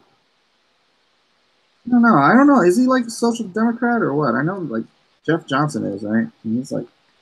I never talked to those guys about anything. I mean, I was always raised that politics, religion, and sex were things that you never really talked in polite company. So the only reason I'm kind of doing stuff now is I'm like I told Ethan, I'm kind of afraid or tired of being afraid that even friends and people that disagree with me, if they ever knew, or if I was to try to be fair and talk, about stuff like this, that I could possibly be crucified for just airing an opinion or just having my own thoughts and being contrary to somebody else's. So right. I'm still hoping that, all my friends stay my friends, and I'm still hoping that that everything can keep going. But I'm also kind of tired of not, saying things or not expressing views and just letting somebody else seemingly control the media and only their voice is getting out there. I really do believe that we have two parties and that we were all born with different opinions and different thoughts. Because I do believe that this is a collective. We're all humans, but we're individuals, but we all have this collective experience as well. So we all need each other, And opposition and different point of views are not necessarily a bad thing unto themselves. It's when one side decides that they're not going to listen, and worse, when the other side decides that they're going to try to shut the other side down completely from being able to say what they feel or think. Yep. Welcome to Comicscape. Yeah, thank you. I feel warm and fuzzy right now. That's Is it? Oh, go ahead. Underwear. What? I think I heard underwear. Oh, because you said you feel warm and fuzzy. Oh, yeah. That's because you're wearing those really soft underwear. Yeah. Actually, I'm not wearing any. Okay. Don't Too much information. Hey, is there going to be a big... I know you guys don't seem like you're big on planning these big Comicsgate conversations, but are we going to do one for Red Rooster? I imagine that we would do one for you as well. Yeah, that usually happens like the last day. There's just a big pimp push. So then will this be Saturday night or Sunday night for Red Rooster? 24 hours. I think it's going to end on Sunday, which means I may not be part of it because I try not to do this on Sundays. The Sabbath. Yeah. But you're welcome to. I'm sure. If I need to add. We have a little thread for us on Twitter. I can add you to. Oh, thank you. So that's where they kind of announce what they're going to do. Yeah, that's how Ben knew to come in here and whatnot because just posted it up there. And anybody who wants to join the thread, actually sent JJ Kirby a email too, but he that cat don't check his text. He don't check his freaking emails. Is he going to do a book? I'm trying to help him get going, like, because he's got the perfect everything to blow up on YouTube. That guy's funny. He's charismatic. Great artist. Great person. He could blow up on YouTube and then do all this. Whether or not he wants to be Comicsgate, he certainly agrees with the whole mentality behind it. So yeah, I'm trying to help him, but it's hard to get a hold of him sometimes. JJ Kirby, Javon Kirby. I did you scroll down later, you can check out Hanging with JJ or Chilling with JJ or something like that. One of my videos. I caught part of it. It was pretty good. Yeah, he seems like a great guy.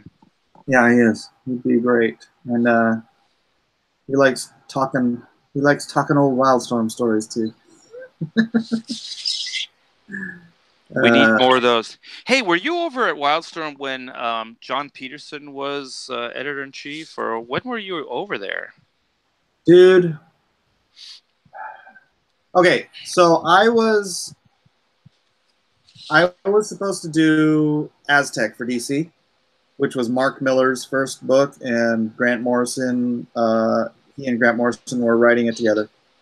And it was taking like 6 months to get the first issue. And so I went over to Wildstorm and I talked to Jim and I'm like, dude, I have this book series at DC they're offering me and I'm waiting for it to start and everything, but I'd rather work for Wildstorm. So if you can get me on regular work, I'll tell DC I'm not going to do this. So Jim agrees, and he walks me over to Jonathan's office. And he's like, John, Mike, let's start getting him something regular.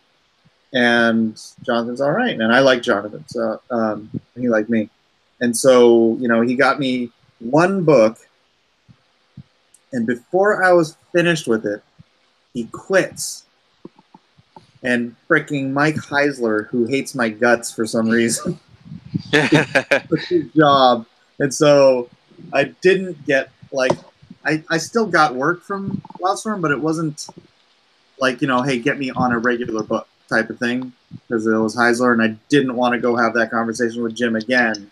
And Heisler wasn't gonna give me work. Go to bat for you. Yeah, go to bat for me.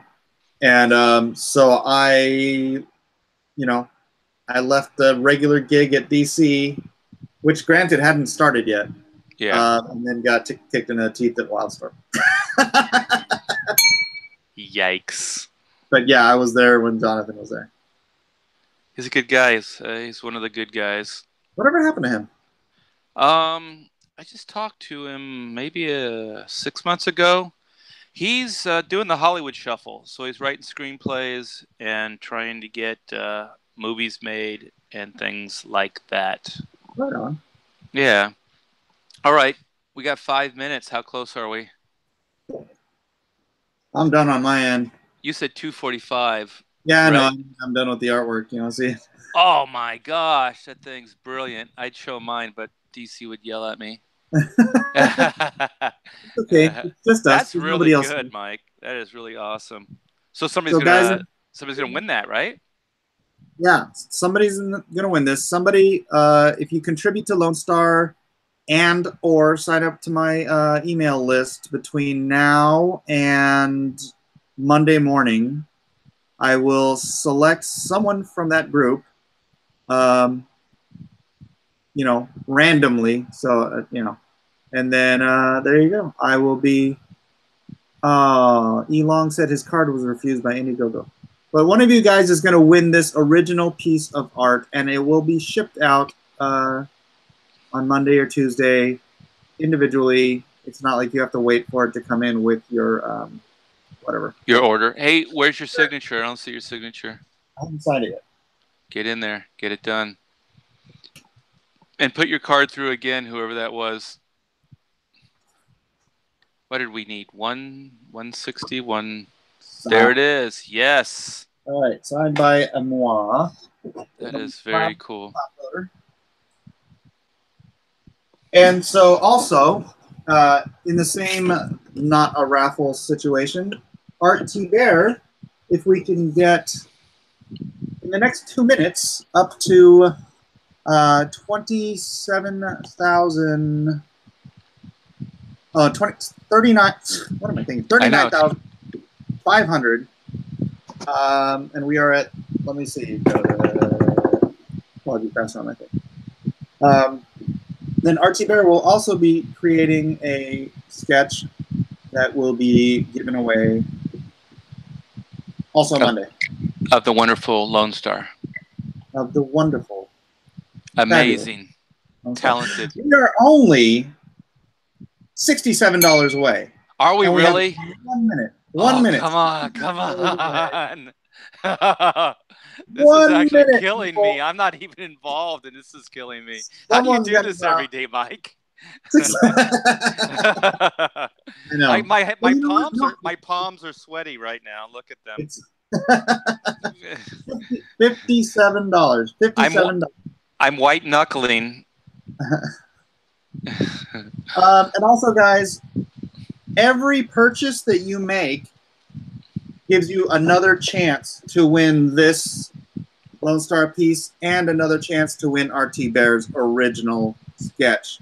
Yes. So even if you just want to jump in there and grab a Lone Star Squadron membership for $5 or a digital copy for $15, whatever it is, any purchase will give you another chance to win. And there's only 717 backers. That means your chances aren't terrible.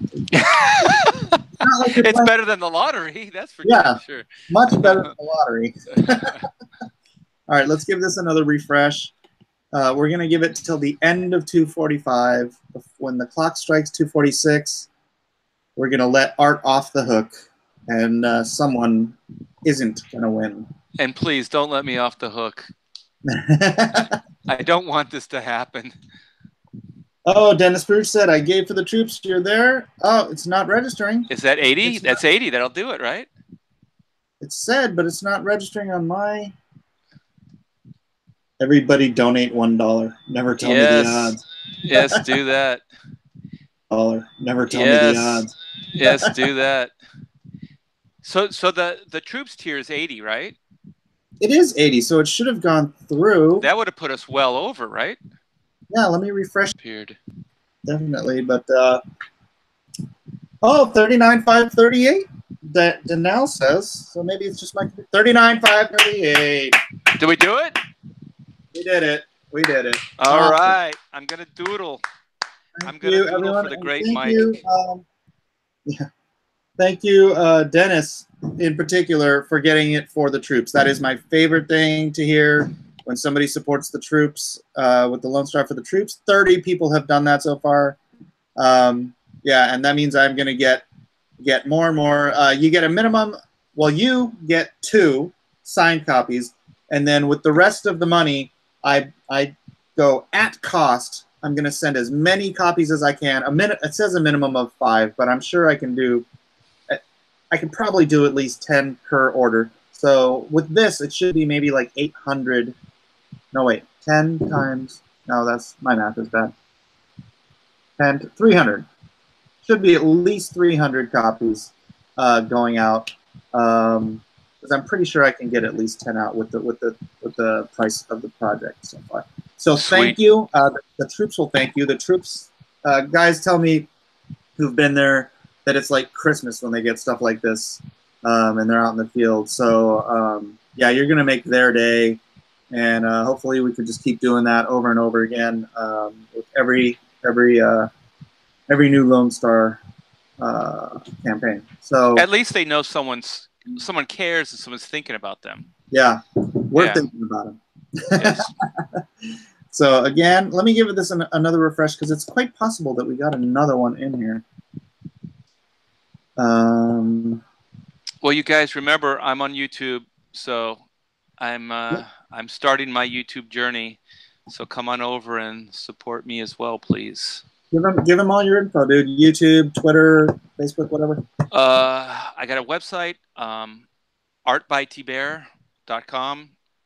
That's my art site, so you can get original artwork, prints, my art book, and if you sign up for the newsletter, we have raffles as well. There, we just did one yesterday live, or was it yesterday or the day before live? Yeah, and on the YouTube channel, we do hacks chat.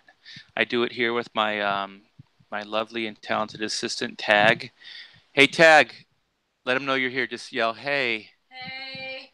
That's Taylor. Yeah, and so she's also my my partner in crime on the Black and White Indiegogo. So she's co-writing with me, and Mike already knows that she's also my tech person. So I would not even be here if it wasn't for her, because like Mike points out, I'm an old man. Thanks, Mike. He's always like, go get your daughter. Go get your daughter. She'll help you. Hey, I'm not being a hypocrite. I have my son help me with this stuff all the time. Right. Well, by the way, she still has the print that you gave her. Right. The sweet transvestite from Transsexual Transylvania, the Vanity Fair. She has it on her wall still, so she loves it. Nice. And thank you again for that. And what else I'm on Twitter. I'm on Facebook. There's a Black and White site on Facebook. So a lot of the new Black and White updates and things are going up there. We just posted, we're going through the archives. My wife is going through the T-Bear vault. And so we're finding all of our fun stuff from the 90s. So ash cans, pogs, trading cards, all kinds of, hey, Mike, do you remember phone cards from the 90s? Do you remember phone cards? Of course. No, you do? Oh, awesome.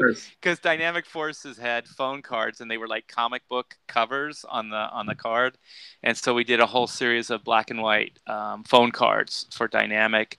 So we found those, and we've been posting them up on the Facebook site. So a lot of people are getting a kick out of that. And you go on Extreme, right? The Extreme site, Rob's site, don't you, Mike? Sometimes. Yeah. Yeah, we post up there sometimes too, so you can get some Black and White updates there as well. So the main thing right now is YouTube, Instagram. Yeah. You should get Rob to come on here with us sometime. He said he'd do a cover, but I'm not sure. I'm not sure how that's going to work out. And I've been trying to get an inroad with Image again because I'd like to to publish with them again sometime, but I don't know how that they're not returning my messages, my emails. So You can get in with Rob. I don't know. No, have Rob come on YouTube with us. Oh my gosh, that would be awesome. I'll talk to him, I guess. I don't think he will, but well, he does his little videos. Yeah, those things are awesome. Yeah, he invited me to the Deadpool. He had a Deadpool party here in Orange County, and that was a lot of fun. And he's just riding high right now. I'm so proud of that guy.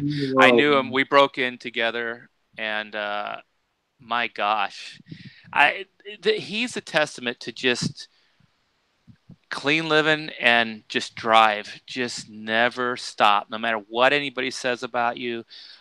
Negatively or even positive, just don't let it affect you. Just keep moving forward, and he hasn't stopped. I mean, he's still pushing it just as hard as he ever has. Yeah. Hey, it's paid off, man. He's freaking king of the world right now. Yeah, I'm proud of that boy. He's done good for himself. Yeah, he came and talked to me at Vegas shows, like when Deadpool came out, and he spoke. Oh, we're up to 39,621. Woohoo! Yes. He spoke very appreciatively to me, because he knows that like a lot of guys in the industry and stuff had stabbed him in the back and just talked smack behind his back and stuff over the years, and he's like, I know who my real friends are. Yeah. Well, that's why I'm talking to you, Mike. I mean, between you and Rob, actually, you've given me some of the biggest breaks, just creatively, like independently, independent-wise, chance to do this. So he did it with Black and White, and you did it with Chrono Mechanics. So, I've never formally, openly thanked you, but thank you with Alias, letting us publish Black and White. The book was almost done, and Image would have published it, but they said the numbers would probably not pay for itself, and you took a big chance.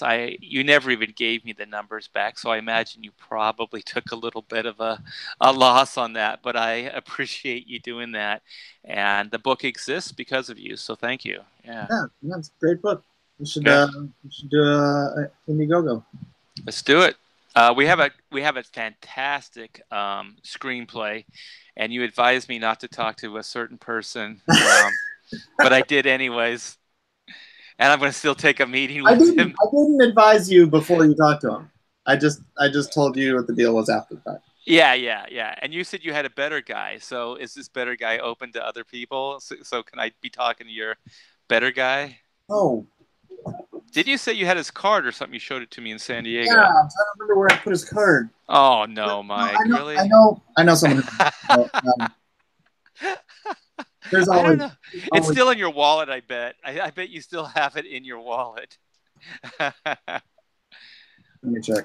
Most guys, if it's something important, they always put it in their wallet. Yeah. Yeah, but I have kids who like take things out of my wallet and then like money and credit cards. Like. That looks like my wallet, though. It's empty, too. Yeah. That's my life. That's my life. Well, Mike, I'm going to sign off, man. It's been a blast talking with you. You too, man. And I'm gonna hit up a few of these chats, and okay. I'll talk to you later, brother. All right. And if you could post my stuff on your my YouTube. No. Please. Hey, and yeah, send me a message on Messenger and just let me know when you need the drawing and all that other stuff. Okay. All right, brother. Thanks, brother. Peace. All right, guys. Let's see what you had to. Go away, Art. Go. Away with you. I'm going. I can still see your smiling mug. You just hang up, dude. Get your daughter to do it. Let's see. Poops on the deck. Bobs. Okay, sorry. I'm going to scroll up a little bit here. Oh, wow. You guys have been saying a lot of stuff. And Cross Comics says, I need subs, Mike. So everybody want to go check out Cross Comics? Go ahead. Blacklist Universe. Will Art stream as he draws for you? Yeah, he probably would. Art, if you're still there, I can still see your face. So, yeah, they want you to stream your drawing. Neo-Luddites everywhere. Ha. Thank you very much. Stuff for the cards. I didn't win the Red Rooster drawing. Well, it's possible you win this one, so that'll be great. Subscribe to Mr. Bear. It is Art Thibert, Thibert. It's just pronounced T-Bear, so I like to call him Artie Bear. So, but don't get confused. Deadpool party, yeah. That must have been fun. I live down here, so.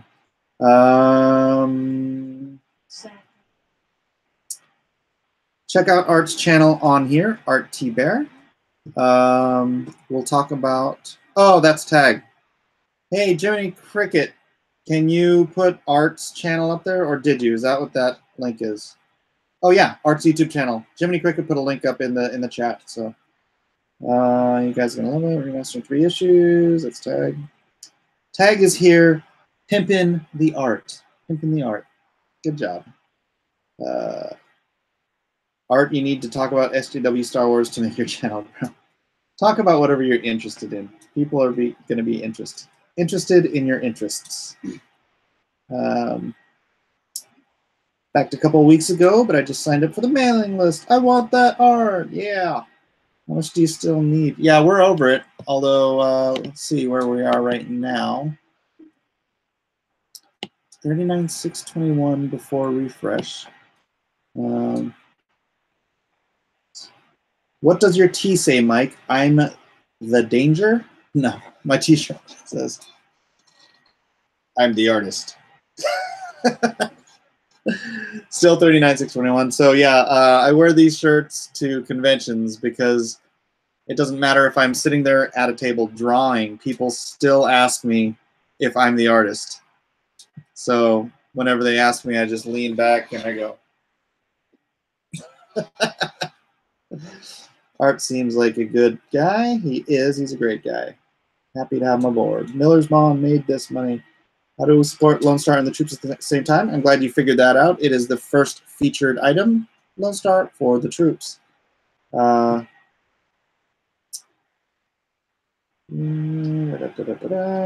a trick to it? I want it.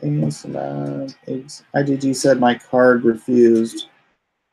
E Long, do you have another card or PayPal or something? I don't know, man. Up to an even $100. It's 5 p.m. Forgot how late the contract. I need to talk to that guy. And Turkey Grill, eat it live to a friend who created all those heroes with Stan Lee. JJ Kirby's cool and a great artist. Yes.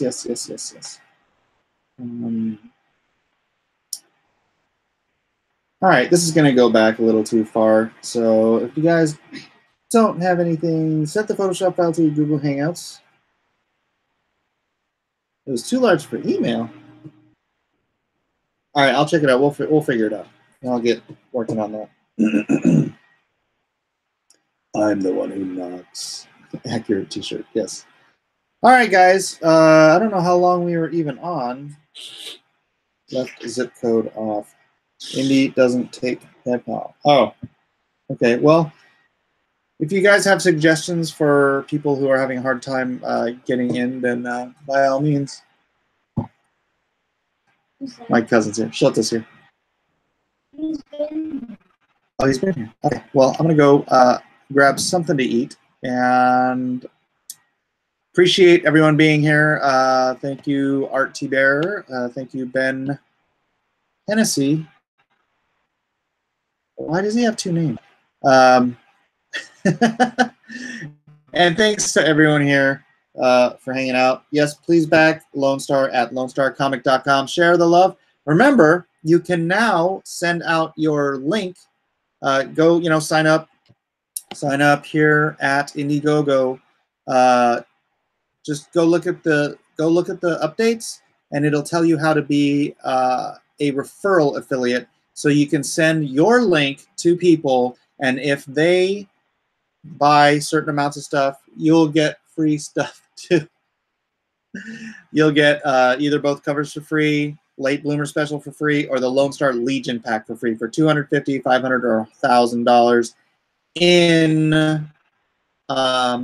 referrals. So, you know, do that, get more free swag. Yeah, and let's blow this thing up. We've got 9 days to go to make this historically awesome. So thank you guys. I love you all. Thanks for being here. Mahalo, aloha, and peace out.